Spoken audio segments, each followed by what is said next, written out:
ప్రభుత్వమే ముందుకు వచ్చి స్పోర్ట్స్ మీద ముందుకు పోతామని చెప్పినప్పుడు మీరు అఫోర్డబుల్ స్పోర్ట్స్ గూడ్స్ రంగంలోనే ముందుగా గుర్తు రావాల్సింది తెలంగాణ.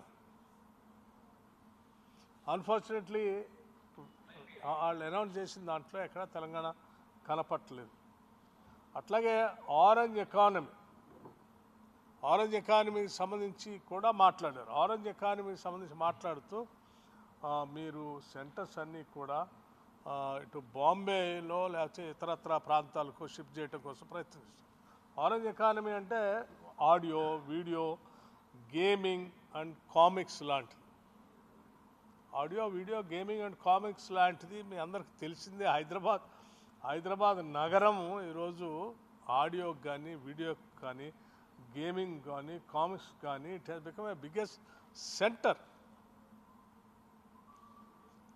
బికాజ్ సాఫ్ట్వేర్ ఇండస్ట్రీయో లేకపోతే ఇతరత్ర ఉన్నటువంటి ఇక్కడ టాలెంటెడ్ యూత్ లేకపోతే గవర్నమెంట్ ఎప్పటి నుంచో గేమింగ్ దాని మీద దృష్టి పెట్టి ప్రత్యేకంగా భూములు కేటాయిస్తూ ఆ సెక్టార్ని అభివృద్ధి చేయటం, వీటన్నిటి దృష్ట్యా ఇవాళ Hyderabad has become a main centre for orange economy.